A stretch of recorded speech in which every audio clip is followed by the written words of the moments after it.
mon colombo allait na butu bazobe ngai chez Bakouche. Dès bazobe ngai chez Bakouche. Alors na sengi na garçon moko à yebiyam ba hébreu. Abi chez Bakouche, Sheba veut dire repos, des chiffres 7, journée de repos, de couches, couches de biseau. Ok. Ce que bazo bengo chez Bakouche, et là parce que nous avons monique au Rosalogo la monsala y a ça repos na couche parce que couche n'a pas repos. Nous devons avoir le repos en Jésus-Christ. Voilà, prophète Abraham, na yebi ke tokomi na suka émission. Question mo rezo elangai koyoka kolobana yo quel est vraiment votre rôle exactement dans ces pays et dans le plan messianique du Seigneur Jésus-Christ? Dieu, alors clairement, je vais vous confier ce pays. Je vais confier ce pays entre les mains de mes serviteurs qui viendront donner la paix, la sécurité et la prospérité qui sera favorable pour tous. Wana ezali parole sebima et lekate et puis tozali kolobango. Les prophètes de Dieu puissent établir Jésus-Christ comme le président souverain roi de ce pays. La situation sociale et économique ira de pire en pire. Wana révélation ou bien Bible et lobby? Wana ezali révélation, c'est vrai, mais c'est conforme à la Bible. Parce que la Bible dit que sans moi vous ne pouvez rien faire. Landa oyo nzamba yebisa ngai. Ayebisa ngai que ayeshango misusu bazomi tatone yango moto yo yende oin divin yango to ebele pe ba ntango batalaka makambo moto alobaka qui est vraiment cet homme? Le oin divin par excellence c'est Jésus-Christ de Nazareth. Parce que c'est lui le roi divin. Ngai mission Seigneur atindi ngai nazo la porte-parole na ye. Ah d'accord. Porte-parole na ye puis ayebisa ngai clairement que au diriger conseil il y a des serviteurs. On a dit clairement. Voilà, chers amis internautes, vous êtes le bienvenu dans votre émission Plateau des Saints avec Eki Bumba, votre humble serviteur, toujours dans notre site Bisson Premier Télévision, chaîne chrétienne, chaîne Oyo et Kalisa Kabino. Makambo Yanzambe, vous avez déjà remarqué que nous sommes ensemble avec Papa Abraham Kouyou, le prophète Oyo Ezali. Rendez-vous Nabiso, il y a Mokolona, il y a semaine Nyonso, Tokuta Nagapona, Kososol Sabana Nzambe, Mae Oyo, Yahweh, Al Lobeli Bangolo, Kolabasa Kolito, Mae Oyo, Nzambe, Apesi Bangolo, quoi, ba révélation pour Nakolimbola, Bana Nzambe partout aux Ouami, et Togozanga Pete Kosolo, la Mae Nyonso, tout Mazaiko, les Kanakati Amboka, Biso Nyonso, tout aux Ouami, Pasi, Yakomon a été, Nungu Ezali na Est, Nabiso ya Congo, ba Mama, Bana, bandeko mibali batiki bandako na bango pona kokima koluka bazamba to bisika o bakoki kozala ya malonga te ezali vraiment pasi mingi na ebité soki bon voisinage yango photos nango kaka ndengo wana mbote papa prophète Abraham mbote papa Eki Bumba boni santé boni pe mosala nzambe tozo continuer ka kokoba na mosala nzambe côté kaka Jésus kolakisa bato Jésus yende akobikisa biso voilà il y a pas d'autre solution. Voilà, yamboto kota na mituna totikelo esika tobondela nzambe akamba biso molimo mosantu na eza na biso pe longona ba bazotala biso bakamba na molimo mosantu. Jésus-Christ tozali ba serviteur inutile. Pote soki monta telemi na mokili. Alobi ete azali nzambe, yende Saint-Esprit, yende boye, yende mobikisi. Motona simplement comme na folie. Azaki na libebi. Parce que mutaza esprit vivifiant zali yo, mutazali nzambe na solo zali yo, mutabik se rende zali yo. Yangwana tozali koye kusa mukona mkoloba nzambe ba recourir vers yo, pas vers biso. Kasi lokola yo pesi biso vision messianique, ba kota na kati na vision messianique o ya Jésus-Christ pour na Grand Congo pour te mboka na biso ebika. Pambola moko na moko au nom de Jésus de Nazareth. Amen. Amen. Voilà, merci beaucoup papa na libondeli wana, merci pe na yo kotaki na biso na libondeli. Lelo toko simba penza mingi na makambo etali mboka na biso tomoni nungu eza na kati ya Est. La fois passée to parla ki mwa muke mais tomoni pe ba déclaration mususu o esungi te bandeko ba FRDC bakangaki sujet rwandais militaire rwandais mibale na kati ya mboka na biso kasi bango kuna banie balobi ete bango bazalaki na patrouille et nous tozomi tout na patrouille yango bazosala na kati ya Congo to na kati ya Rwanda pe biso oya biso basoda bakangai bango na kati ya Congo to bakangi bango na kati ya Rwanda. Boyebi ete ndenge nayebisaka ntango nyonso moto Kagame c'est tout simplement un sorcier. Ok. Kagame c'est un sorcier. La sorcellerie moko satanique ya makasi. Biloko nyonso tuwa nazali kosala zamba but na ye. Tobosa na te na kati na plan na bango baza na posa ya kozwa mabele particulièrement batuti. Mabele oyo bakoyeba kovandisa bato na bango po na koyeba kolinga conquérir Congo mobimba. Alors basaraki politique moko d'avant-garde il y a kokotisa basoda ebele na kati na armée okomona soke na bisika mosusu okomona ba colonel full à Rwandais tout particulièrement des bases ebele. Comment ces gens sont devenus des colonels, par quel mécanisme. Yangwana Nalobaki à son temps il y a des côtés à son temps au temps messianique il faudra absolument tout ça l'état des lieux et que ça là ok bago intibine mutu mokote état des lieux za ndengeni kota la bon toza na armée banani bazali vraiment ba congolais banani bakota kiyo na minduki na maboko parce que tu ne peux pas que vous l'obéter au lingimbo kasongolo oza na bokonzi na konzi ba soda na katambo kasongolo okota kiawa na ndinge ya mabe. Mais problème on est qui pour la raison il y a paix natangu ya ex-président Joseph Kabila na brassage et salemaki parce que pour na kimia na nina nini amani we saimaka na Goma il fallait brassage et salema bazali ba rebelle koma ba militaire et utika na wana te uti banda na 2003 na tangu ya Sun City to mona Jean-Pierre Bemba pe bazaki na secteur moko bazaki pe na ba militaire rebelle bango pe bayaki kokota na kati to mona ki bazarias to mona ki bele oyo bayaki ndenge wana bakoti donc c'est par là oyo batona msu bakota. Est-ce que biso na mboka na biso tozana batu ya morphologie wana te ya ba milotique? Bon, on a une morphologie, une racisme facialité. Ok. Ah, tout le monde beauté. Il y a les faits. Ok. C'est vrai que Moïse Kabila a dû accepter cette histoire. Bon, il a fait donner ça à na Fachi. Mais avant même Moïse Kabila avec Kabila père, il y a eu tous ces méli-mélo. Mais dans la vie, il y a chaque chose à son temps. Ok. Donc, quand on a tant de messianique, les seigneurs ont clair, tant de autres services sur l'instruction, tant de messianique que tu as dit qu'au quota, beaucoup exercer l'ordre. Je vais voir de l'ordre dans votre pays. Il faut balayer la socialité. Moi-même, je serai avec vous.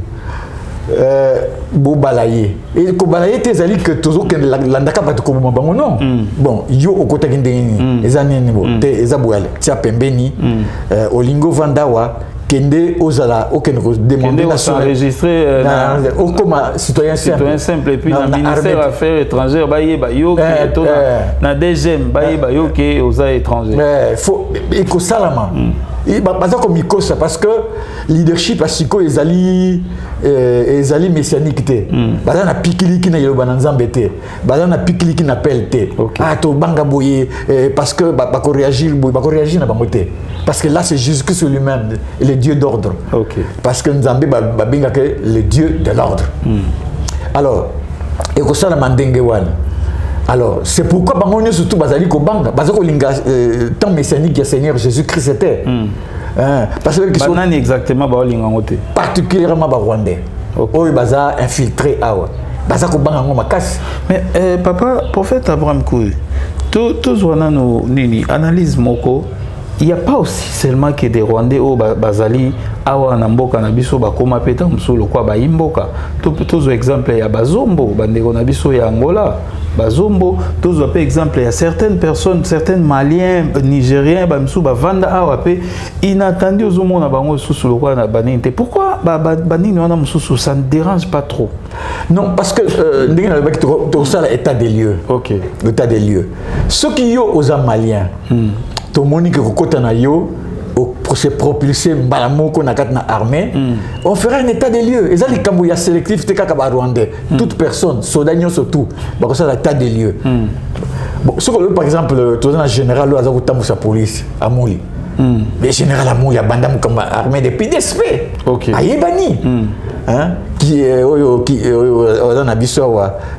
chef d'état-major. À Yébani, très bien. Le chef d'état-major Mbala. Ce n'est pas aujourd'hui que Yebi Azaki n'a pas armé tout ça. Mais on va parachuter Bangobo. L'état des lieux, c'est pour tout le monde. Ils n'ont pas ordre. Ce n'est pas parce que Bakangi ou Abomi était, et que mort expéditive était. Parce que l'état des lieux, il y a Moutou Moko. Et puis, Ndengepe Mati Bagrad. Comment voulez-vous, Yozaki na Rwanda, un sergent, Balamoko Yawo commis colonel, major. Tout ça, il faut vérifier. Donc, ton côté, un pays ordonné parce que Jésus-Christ était Boti langa ordre na kat na mboko yo. Ngana kozana bino Boti a ordre. Dieu c'est un Dieu d'ordre. Alors, ordre on est que kota. Balinga te le Seigneur Jésus-Christ a imposé ordre wana pe ekosalana. Bon, ceux qui allaient bango Rwandais, les plus nombreux na kat na ba défaut wana, eh ben, tu retiens bango pas. Il n'y a rien à faire. Il faut nécessairement ordonner quota. Bon, ceux qui allaient les Congolais, les Congolais, il y a des ordres à se propulser balamoko, à comme il faut toujours savoir. Donc, et ça, quand même, il y a précédé. Ok. Bazali outillé na musala wana bazali belé ko bingisa moto moko na likambo bongo songolo yaka ezate que allez boza mandoki bokende ko luka batu te bako bingisa ba convoquer yo pesa identité na yo outaki wapi osaka nini et ba dossier banda ko sama na moto moko pe bako zo ba décision ferme.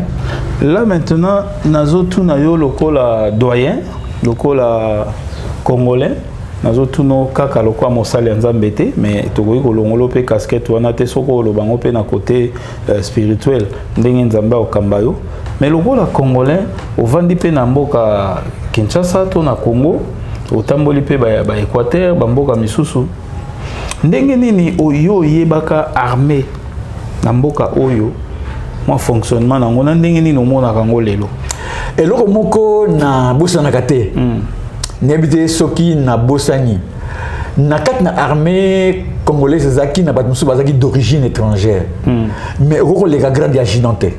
Ok. Voilà, tu ne peux pas Rosano armée pour les grade agidanté. C'est interdit. Rosano d'origine étrangère mais oko les comme lieutenant tamoko oko les grade agidanté.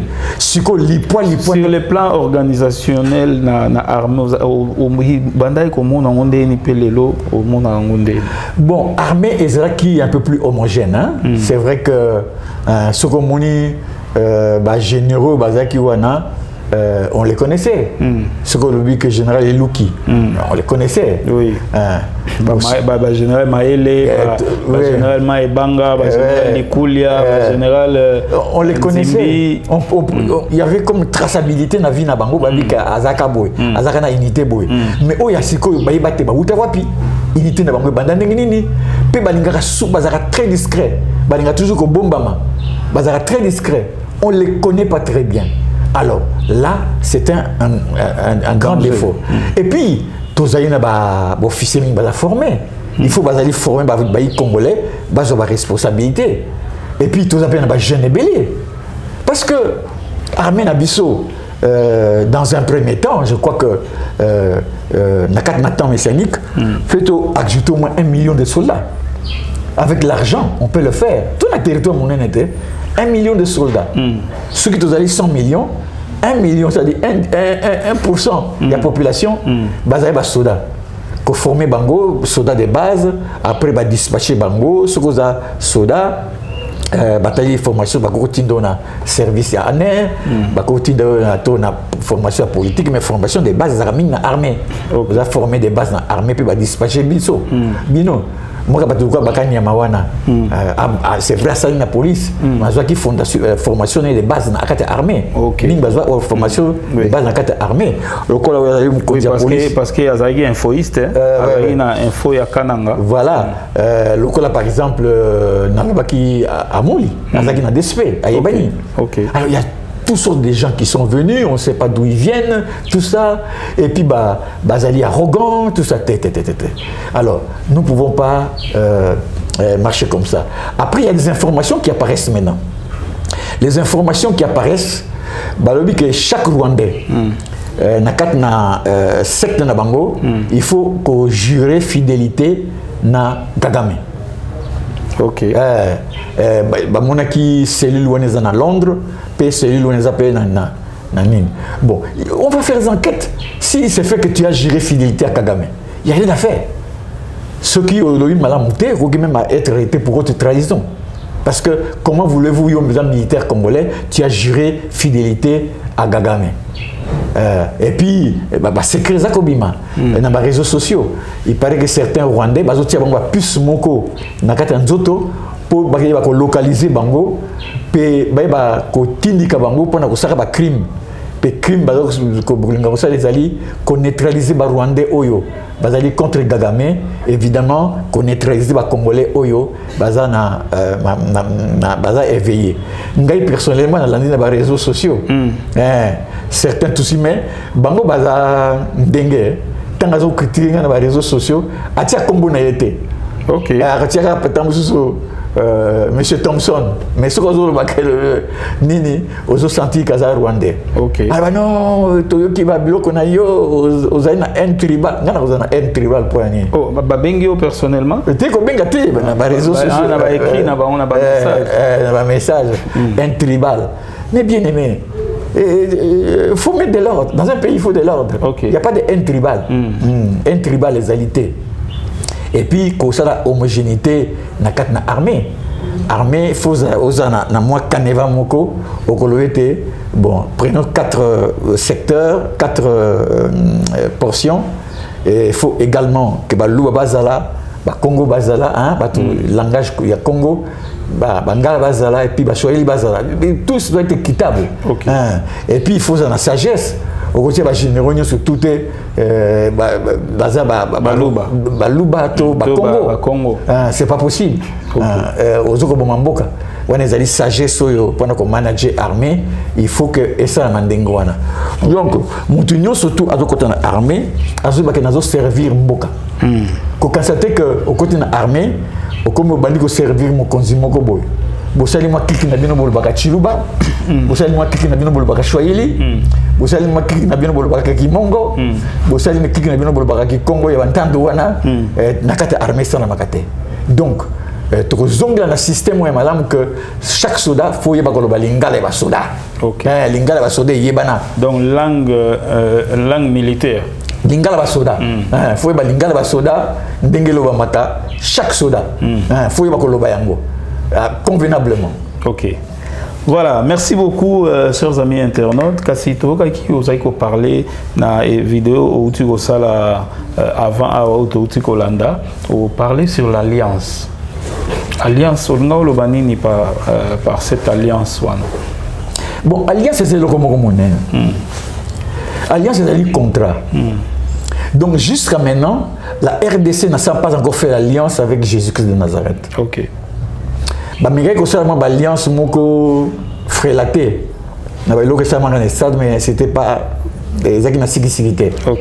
c'est la nation qui doit faire l'alliance avec Jésus. Il y avait tant de pasteurs Bazala qui on n'a pas Abraham. Pasteur peu renommé. Est-ce que bango ba socialité qui alliance moko profonde ou bien avec beaucoup de vérité? Bon, alliance wana to réunion wana ezaki réunion privée. Les réunions privées, Faché était invité, Il a fait ça d'une façon. D'accord, donc Fati, le président, a invité. Le président a loko ok. Akende ko basali le discours tout ça. Bato ba bongisa ke loko ango basali loko na bango. Ils ont alliance privée, il y a quelques personnes de l'église à réveiller. Basali alliance na bango wana mais loko ango wana mais ezalaki na ba moi erreur rebelle. OK. Erreur moko basalaka batiaki Jésus-Christ vraiment te lokola souverain roi ya Congo. Il fallait que tu aies le souverain roi ya Congo. Maintenant il faut une alliance nationale, institution. Et puis c'est Mélana Maboko ya Jésus-Christ. Tout ça l'alliance na yé aye ba ko kangabiso akambabiso. Pe aye ba to kotia hymne national to ba bengi prière au roi ressuscité. To ko changer ba cadre nyon surtout il y a ba photo où il tient makana na bureau. Et puis to kotia Jésus-Christ nassé ya drapeau. Tout ça l'alliance na yé. Et puis tout le monde longo. Donc il faut tout ça l'alliance. Mais est-ce que vous osez reconnaître au moins que le pays Nabiso c'est un pays laïque? Ah ouais. Oui, c'est un pays laïque et na place pays laïque et la chrétienté ou va accepter nini penser wana que ezala batunyo surtout balanda voix moko. Tous les pays dits laïques. Mais il y a l'imposition du Seigneur. Ok. So balobi na yo que poyo bika na maladie na yo. Faut pas pesa yo mono boy. Yo ko boya. Poto bika biso, feto mono wana kisi wana. To mela yango. Et qui sont pour la vision messianique pour la nation. Il n'y a pas d'autre solution. Les musulmans congolais auront des problèmes. Écoute, Talibango, un peu moutouté. Aux musulmans congolais, tout système messianique, aux musulmans, voilà à côté nayo. Mais il y a été, na bureau sur hymne national et que la prière au roi ressuscité. Ce qui est au bon la montée, c'est malam. Ce qui est au moins na be au kimi nayo. Mais qui m'a dit ma belle na et puis il peut à faire partir na Congo et créer ba guerre religieuse et créer ba guerre religieuse parce que Jésus-Christ va s'imposer. OK. La puissance de Jésus-Christ va s'imposer. Bah comme on a que réellement il c'était absolument nécessaire. OK. Bah on a mis que Jésus-Christ est l'homme le plus tolérant. Jésus-Christ c'est athée parce que azako kambabino que batunyo so bazana nanzela na yete babo mabango atoza ba musulman te bango basala on ba mboko na bango so bati système bango ba nyonso tu bana baza babo makabango pour kata ba maboko makili ki bloka ndengwa. OK. Tokotia Jésus-Christ Nazareth comme le président souverain roi yende mutaka ba ko kanga biso tokomi pesa na maboko na ye pe ba oyo nyonso ba biki baza ba musulman baza ba hindou baza ba kimbangisi parce que ba kimbangisi ba milongo na bango na kati na Jésus ba mi pesa ndoto na bloka na bango ya pamba wana. Non, Bazali. Quand à Jésus. Mais sur le combo, il y a Kimbangiste, ça parle toujours de Jésus-Christ. L'envoyé de Jésus-Christ. Oui, mais c'est conformé. L'église de Jésus-Christ sur la terre. Mais pas ni besoin d'ensemble. Parce que notre Dieu c'est Jésus-Christ, c'est lui Yahweh Elohim révélé. Pas ni besoin d'un Saint-Esprit. Parce que l'Esprit vivifiant c'est Jésus-Christ. Donc, ils ont pour combo, pour miroiter na maboko na bato mais au fond balonga na bango ba comment ba Dieu na bango oya ba ya ba mboka na bango wana et puis ba vérité bimaki il paraît que ebembe wana ezaka na nkamba wana o balbaka te ebembe ya kimbangu et oui pour la kate wana bazo se rendre compte que ezalaka ibembe ya fresh wana ba ya ko tiaka na place wana pour battre le bête kimbangu ye wana il est tout frais. Papa la vérité on a yozuango puis là ça. Et loba mi na YouTube na sœur moko a lobi clairement révélation yazui. Clairement révélation yazui. Siko oyo ba obanda koya ko changer ka wana ezala kaka bazozwa ndenge babenga ka ressemblance ya mutu to ndenge basaka bloko na bango la et puis il y a deuxième chose aussi mayo ba melisaka batu wana ezaka mayi moko ezana ba microbe belé. Sauf qu'un jour, c'est ça qui est la inspection à Maïwana, donc on ça va microbe. Il y a même des. Non mais Maïwana, ils ont coulé. Il y a même des éléments fécals na Katinango. Batumuro basaki banquette cachée Parce que quand il y a l'habitude, il y avait des éléments fécals dans le et tout est grave, la vérité ça va éclater. Et il y aura des grincements dedans. Ah, papa, Babilo, Oyo, Batuana, Oyo, Basali, Banini, Baetid, Wana, Balaxi, Preuve, il y a Maïndé, Bazoua, est-ce que Bazoua, Maïwan officiellement, est-ce que c'était réellement Maïankamba ou Baesali, Nabaon, Makam, Nabaon, pour nous, Lukaga, pour salir Nini, parce que nous avons des témoignages aussi de certaines personnes au Bazoua, guérison, Penama, Yankamba. Au Moni, miracle, Belé, Salamaka. Mais ça, Marango, pour la gloire à Jésus-Christ. La magie, c'est ça qui dépend de ça, que tout ça, il y a un miracle, mais il y a Jésus-Christ, c'était. Le salut, et puis ça m'a dit à la moto, pour attendre qu'il y a Jésus. C'est Jésus, mon un détenteur, et miracle, nous sommes au Ezali irréfutable. Quelqu'un qui m'a écrit à l'objet, Tuna, prophète Abraham Kouyou, qu'il parle de Jésus, Jésus, Jésus. Qu'est-ce que Jésus a déjà fait dans ces pays? Jésus-Christ de Nazareth. C'est merveilleux de poser une telle question. La première des choses, c'est Jésus-Christ qui a institué que le royaume de Dieu nous soit donné, nous. Il a dit ça chez les Juifs.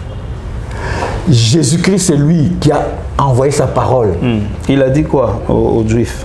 Il a dit aux Juifs, le royaume de Dieu vous sera enlevé, sera donné à une nation qui en produira les filles. Jésus-Christ, c'est lui... Na Esaïe? Oui, na Esaïe. Ok. Non, on a Matthieu. Ok. Ok. Jésus-Christ, c'est lui qui a fait que cette nation ne se divise pas. Parce que si ce n'était pas la parole de Dieu dans ce pays allait déjà éclater. Mais c'est Jésus-Christ qui rassemble le cœur, qui met les gens ensemble, afin que nous puissions demeurer une nation. Tout ça, c'est l'œuvre de Jésus-Christ. Et c'est Jésus-Christ qui va nous donner le leadership dans le monde. Jésus-Christ de Nazareth. Il n'y a pas un autre Dieu. Alors, vous allez dire, oh Kimbangu, laissez Kimbangu se reposer tranquillement dans sa tombe. Pour ne pas dire dans sa tombe, il est... Mais au moins, papa Abraham Kouyou, tu reconnais au moins le travail à laquelle le prophète Simon Kimbangu a fait dans ce pays. Mais moi, je te dis ceci, mais je vais vous étonner. Moi, le Seigneur m'appelle. En 1986, on me dit, tu vois cette maison-là. Alors, on me dit, cette maison-là, c'est toi. La maison de ta maman. Ma maman a une maison, donc c'est moi, parce que c'est maman qui m'a engendré. Oui. Cette maison-là, mon corps, sera donné à Kimbangu quand il viendra pour être chef. Comment on a dit quand il viendra. Il viendra pour être chef. Qui il viendra? Kimbangu viendra pour être chef. Mais il a demandé explication. Il a dit l'onction. C'est-à-dire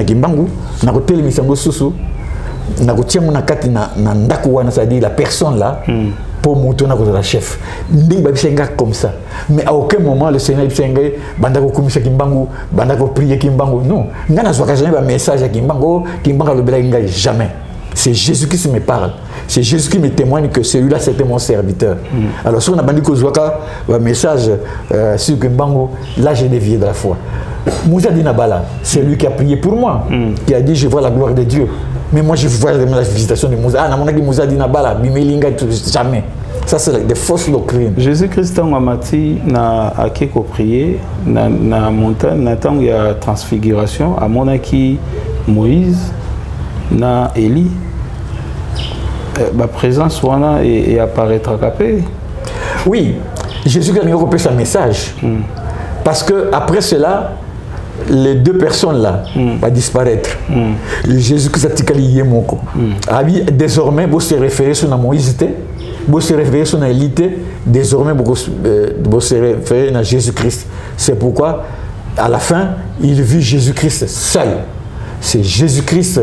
Binomozaki, Mouké Bozongani Eli, Eli, Mouké Moïse. Mais maintenant, c'est Jésus-Christ seul qui est le détenteur de tout. C'est ça le message de ce qu'il a voulu donner aux Juifs. Cette montagne de transfiguration. Voilà, prophète Abraham Kouyou, Toyoki, Nini Rui Osala Lokola Conseil. Nabaïbazo diriger nation Nabiso, Lokola politicien. et puis bazo diriger armée nabiso congolaise, armée autoébaka, armée fort, ils ont qu'une intervention na Tchad, ils ont qu'une intervention, voire même la guerre mondiale, ils étaient présents. Au Kalaming tenamoni bazo bon sa force publique voilà, peut-être ils veulent faire quelques cérémonies avec nos anciens combattants, et puis naebi papa moko et ancien combattant koki 601 ans je crois. Na landa qui est na Top Congo oyo moko oyo atikala lwa moko parmi bao bakenda guerre mondiale. Alors nino ko yebisa na ba kambi ya armée na mo terme ya organisation, et puis nino yebisa na ba serviteur de Dieu nyonso oyo baza ko sala musala nzambe lelo. Vous parlez natine ba serviteur nzambe, natine ba kambi ya armée, pe natine ba compte, ba politicien. Premièrement, il faut qu'on boucle le leadership politique qu'ils ont actuellement. Et ça, c'est ça coloté. Alors, qu'on boucle yango, il faut trouver ce leadership messianique. Le serviteur de Dieu, bino azali présent. Tu écoutes un bango, tu casses le système union sotowana. Et puis tu reprends ça un système messianique qui a Jésus-Christ de Nazareth. Wana eza dengue wana. Organigramme Mowezali, comment ça peut se passer? Ça doit commencer par quoi pour nakoke nango nanene? Organigramme, ça dépend. Il y a bateau baza wana. Mais il faut casser le système. Okay. Donc quand on a un système messianique, et pour faire asseoir ce système, l'humble serviteur de Dieu est là. Nous devons faire cela. C'est sur base de cette gestion politique que tu vas organiser l'armée. Parce que l'armée est tributaire, il y a politique. Ceux qui politique, il y a des ordres. L'armée, qu'est-ce qu'il doit faire? Parce que les gens sont obligés à Kolanda ordre de la politique. Et puis pour les serviteurs en Zambie, il y a un mot important que le serviteur de Dieu, il faut qu'il s'attache à la vérité. Ok. Botika kokota na biloko moko eza nango lokuta. Les serviteurs de Dieu, les serviteurs de Dieu doivent servir Jésus-Christ.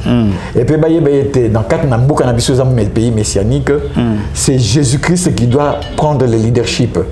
C'est Jésus-Christ qui a fait un mama. C'est Jésus-Christ qui a fait. Alors, tant que serviteur va prendre conscience d'ango, je crois que nous pouvons évoluer dans ce sens. Mais c'est clair, Dieu, alors qu'il a dit clairement, je vais vous confier ce pays. Je vais confier ce pays entre les mains de mes serviteurs qui viendront donner la paix, la sécurité et la prospérité qui sera favorable pour tous. Wana ezali parole sebima et l'écaté et puis tu allez kolobango. Ceux qui vont te dire bon mais Abraham qu'est-ce qu'il est mais bino bobanga banga na bino politique évangéliste qui zamina kibila zaina parlement awa il y avait aussi tant de pasteurs baloba qui a makambo wana akokota na nini na ba science donc ceux qui battu barokota na nini wana nzamba opesa ba serviteur il faut ba serviteur ba oser ko kende pe na politique ngo mais quand l'un de vous a okende ezapeka na critique ya ba serviteur mosusu tu vois donc eza le rôle la bozolo ba makambo na contraire nango c'est vrai parce que bon biloko wana ezaki copté politiquement parlant ezaki ba choix moko politique mais si quand on a ba choix messianique de Jésus-Christ et on imposerait le leadership de messianique de Jésus-Christ. Donc, on n'a pas d'autre chemin à suivre. Vous ne voulez pas le leadership de Jésus. Qu'est-ce que vous allez faire? C'est parce que la Bible dit que sans moi, vous ne pouvez rien faire. Jésus-Christ a dit, sans moi, vous ne pouvez rien faire. Qu'est-ce que vous allez faire? Nous allons tourner en rond. La Bible, la prophétie avait dit, tant que les autorités du Congo n'accepteront pas d'élever Jésus-Christ comme le président souverain roi, et d'accepter que les prophètes de Dieu puissent établir Jésus-Christ comme le président souverain roi de ce pays, la situation sociale et économique ira de pire en pire. Ou a révélation ou bien Bible et lobby? Ou a révélation, c'est vrai, mais c'est conforme à la Bible. Parce que la Bible dit que sans moi, vous ne pouvez rien faire. Ah d'accord. D'accord, parce que la Bible dit que Komba Congo na kati na Bible va comment Congo te. Oui, mais il y a fleuve, tout et tout. Non, on n'a pas parlé du Congo en soi, mais dans Indicaka. Oui, Indicaka c'est quoi? C'est que nous sommes. Oui. Vous savez, par exemple, mystère Moko. Moko, nous sommes allés na Boutou Bazobé Ngangai Shebakouche. Dès Bazobé Ngangai Shebakouche. Alors, na sengi na garçon moko a yebiyam ba hébreu. Abi Shebakouche, Sheba veut dire repos, le chiffre 7, journée de repos, de couche, couche de biseau. Ok. Ce que bazo bengo Shebakouche, et là parce que nous avons moni que au Gozaloko la moussala ya kopesa repos na couche, parce que couche na nazu repoté. Nous devons avoir le repos en Jésus-Christ. Voilà, prophète Abraham, nayebi ke tokomi na suka émission. Question mo rezo elangai koyoka koloba na yo, quel est vraiment votre rôle exactement dans ces pays et dans le plan messianique du Seigneur Jésus-Christ? Ngai nazo landa oyo nzamba yebisa ngai. Ayebisa ngai que ayesembo pour misoso bazomi tatone yango moto yo yende oin divin yango to ebele pe ba ntango batalaka makambo moto alobaka. Qui est vraiment cet homme? Le oin divin par excellence c'est Jésus-Christ de Nazareth. Ok. Parce que c'est lui le roi divin. Ngai mission Seigneur atindi ngai nazo la porte-parole na ye. Ah d'accord. Porte-parole na ye puis ayebisa ngai clairement que au diriger conseil il y a des serviteurs. Okay. On a eu ça clairement. Est-ce qu'on récolté déjà ta 4-5 serviteurs? On a récolté dans bon boité. À ce moment, on a manifesté. On a récolté dans ça sur le plan spirituel, c'est manifesté. Je connais les bien-aimés que Dieu a fait grâce, mais on est clair. On a ça usurpation. Ok. Alors, on a appelé aux conducteurs, puis on a qui motomoko. Landaka ngai azali na kuna mpe na kutai na yete azali mokonzi moko ya mapinga na kata armée. OK. Téléphone ngabi tangu yulo baka ngana mituneke ba question ebele pona tina na yo. Voilà, ya mwana pe biso to continue esprit ya ba landi pona motuna. Tangu na tuni sene ba bina ngai que mutu wana aza coordinateur ya vision messianique ya Jésus-Christ na kata mboka na bino. OK. Coordinateur. Donc, je vais coordonner ce travail, mais quand on travaille, il y aura beaucoup de serviteurs par exemple don et belé. Par exemple don et belé. Il faut que ça ne don pour mettre en musique la grâce de Dieu. Alors au moins quand on a système messianique, moutouiller moi quand la révélation totalité. Tant que ça ne serviteur, faut être humble parce que et l'autre écoute un songolo servant de Dieu boy. On prophétise en partie, on connaît en partie. Mais Nzambo ya lubisa ngai akopesa nga don ya ko présider akopesa nga autorité ya ko présider mais toute la vision des choses ne viendra pas de moi. Donc yo zala wana pour coordonner baninga aux appels likolo na bangote. Toi tu n'es pas le roi c'est moi Jésus-Christ. Mais bon ndako sangisa pe bokotia nakat na mboka ba idée nyonso na ba serviteur ba kozwa. Tala o ba yipsa ngai. Moi je ne fais pas l'usurpation. Yamana lobi ke nakat na conseil wana mutu mo côté abanda ko benga lokola indispensable. Ali wani za bloka ba cher ya musuni. Boza binyoso ba serviteur mais nzamba za nzambe ordre toi kui oko présider et loko wana. Ngana yiponi na tio parce que aujourd'hui temps on s'est brisé on peut reconnaître que les autres ont une grâce de Dieu. Et c'est absolument nécessaire. Ngana ko ça ba usurpation te. Ce qui n'a pas usurpation. Seigneur betanga parce que comme usurpateur muyibi dans le kuta.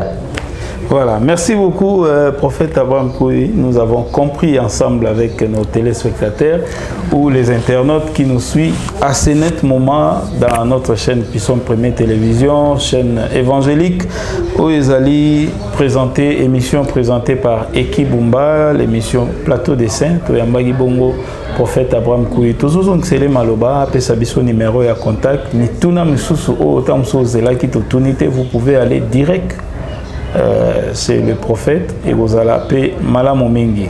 Prophète, tu comme une souka émission. Nini oloba anemo, na baïne sous balandi biso et puis numéro na ya contact et vous salam malam. D'abord, ngana bindenge nzamba forma kingai. Je n'ai pas une haute opinion de moi-même. Ok. Ce qui est mon haute opinion de toi-même. Je suis le roi divin. Au fin de déjà Jésus. Ok. Ayebi ce qui ngai le lengenini toko kambama. Il faut être un homme humble, sage, mais il faut que na tenir ba garde-fou. Par exemple, Batmusu Bakozalawana, Ali ko s'imposer, ngainde nzambe, ngainde telle personne, il y a qui faut tirer ba garde-fou. Ok. Avec il perd, on a repéré autorité. Et que l'autorité, moi comme ma cache, mon autorité wana tellement et que ça conforme à la parole de Dieu. Abi et que ça atteint un système actuel où c'est toujours celui qui est plus ou moins le numéro 1 qui émerge tout le temps. Beaucoup de monde a période pendant un mois. Toujours mon équipe Bumba Moutaza ko kusala banini azopesa ka rapport na baninga nakendeki bu apesa rapport na baninga tous une décision pour nzamba za nzambe ya ordre. Voilà. Tokozala na système moko messianique ya komi kitisa.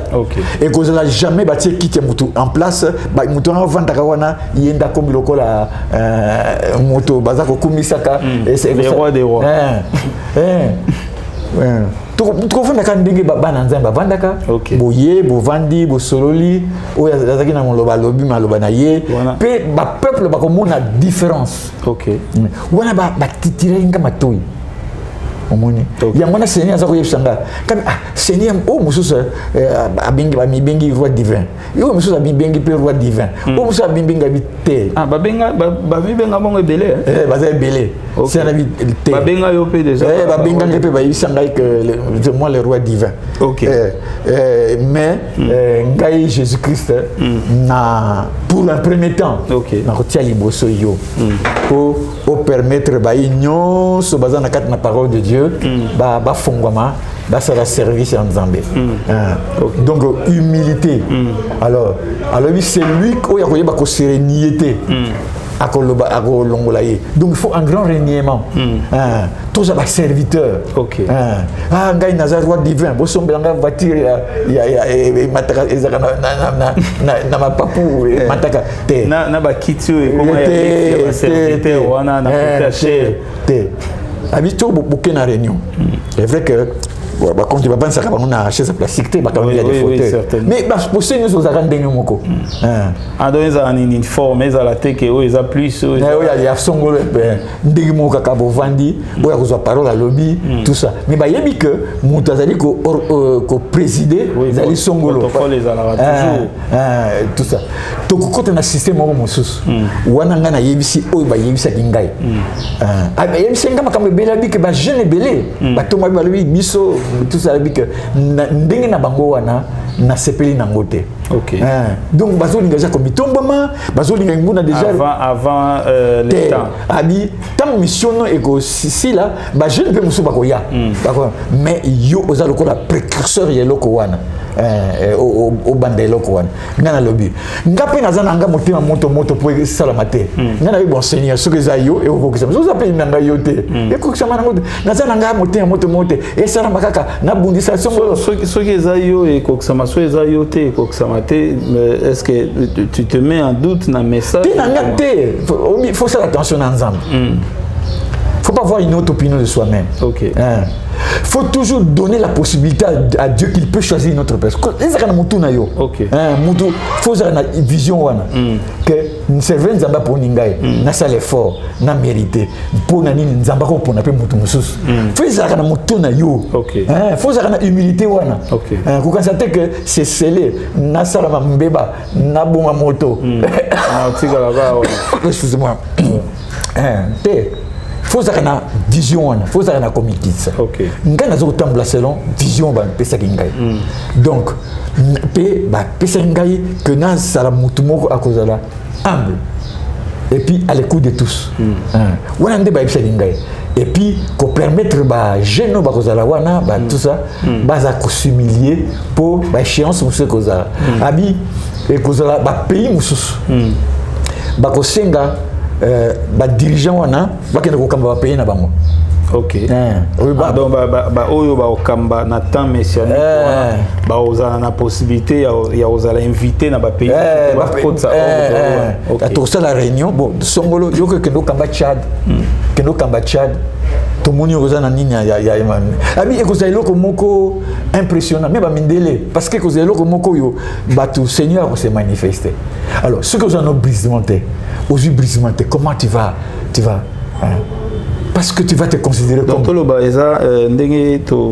tu as un message qui est Nathan Yasuka, les Congolais, bako évangéliser monde, des gens na façon on appelle bako évangéliser pourtant bako bâtir ordre na mboka moko les autres qui a déjà leçon pas c'est ils ont en quelque sorte ils évangélisation mobimba. Oui, ngana monaki même bâtir Chine.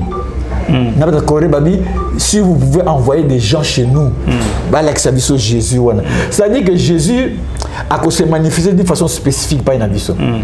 Oui, ça va comment s'émerger rapidement et puis si vous avez c'est Jésus. Ça demande ok. Alors faut garder fou onezala. Ce que vous avez tuba muta kolinga kotombama Jésus Christ akangela biso banzela pona tina na yo. Photos à la bâtiment humble. Beaucoup de grands serviteurs. Quand constater que tant que vous avez un conseil à servir en Zambie, révélation que vous n'avez pas noté. Au moment de la révélation, vous avez un servant de Dieu femme. Alors, boyer. Application. Donc, il faut que tous à l'écoute du Saint-Esprit, paix, Yangwana Zambie a préparé Kingaï.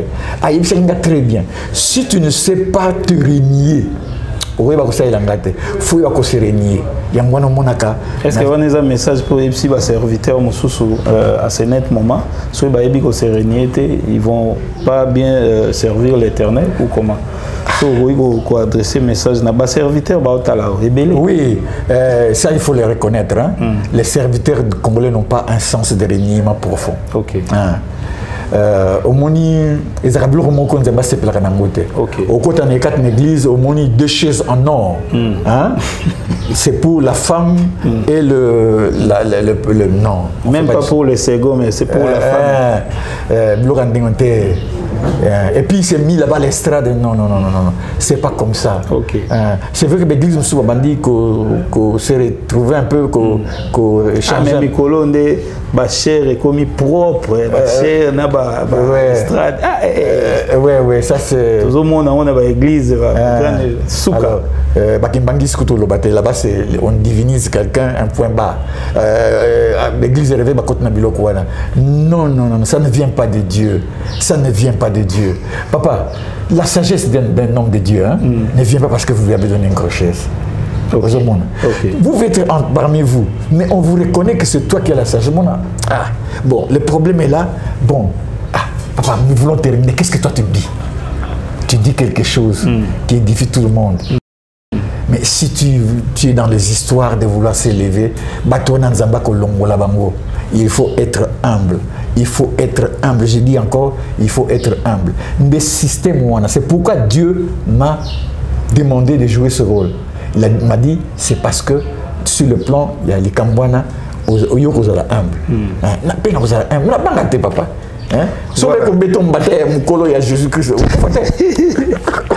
Voilà. Merci beaucoup, chers amis internautes. Vraiment, tozui papa temps et belé. Tokomi na suka ya émission. Oyo bayebi prophète Abraham Koui Bazan na numéro na ye. Ope bayebi te tozo pe sabino numéro tout de suite et puis to clôturer émission. Numéro na wa téléphone papa. Numéro na téléphone 0900 233. OK. 578 et ça Frissel. Bon, pas Frissel na Kisasa. Bon, aujourd'hui que ngana zaka na Orange. 081 non 084 merci 001 0086. OK. Au Bengangai to solo na yo. Voilà, merci beaucoup chers amis internautes, nous sommes vraiment arrivés à la fin de notre émission. Merci à Baïno Soto va assister Bisso, merci à Priscilla qui est derrière la caméra, hein. Merci aussi à notre frère Mwana Moussala Nzambe, Ndeko Shirley Lutete de Souza ou à Zapena Bisso Awa, Ndeko Nabisso Moussou et équipe Mobimba Pisson Premier Télévision Topé Sibinombote, Topé Simbote na Baïno Soto balanda biso que Dieu vraiment vous bénisse parce que botika ki makambo na bino belé pour na bolanda biso tika ete nzambe a kotape makambo na bino. Je sais que nous avons beaucoup appris dans cette émission tika ete lokumu ezonga pa ya Yahweh tokutani mikolo ezali koya na ba numéro mususu na habité papa Lilobeza ou bien te mangaka ko yebisabwe que na ba émission za koya na banda ko expliquer bato comment va fonctionner cet temps messianique. OK, voilà. Na banda ko lakisa bato na lingi ko enseigner bango. Voilà. Il faut to kota na ndenge ko zala. Voilà. Et vous attendez na biloka ba fachi ya fachi béton raïs et tout ça bloka ya nini noté. Ba mamba okumisa te idolâtrie. Ya ba tata mulimu ça des choses de la papoter non, on n'a pas besoin de ça. Dieu n'a pas besoin de papa Abraham ndenge toza boye ba question ezoya webi tango toza na sikonde eza boye papa zoya otala biso bino ba ya molimo bomoni nini te muteke kotala bino oyamba yete bon c'est normal muteke kotala bino zana ko ils ont prouvé peu moins politique ils ont kende malamu parce que avant c'est genre des personnalités politique au kende malamu soki tozui Jésus Christ président souverain roi voilà on est à ba essayer kende bozonga boye merci beaucoup sangisa bon voilà merci beaucoup chers amis internautes okutani très prochainement na ba numéro mususu tobinde toloba na suka émission na biso lokumu ezonge pa yao bye Simba mi na yo ba simba mi so nakamati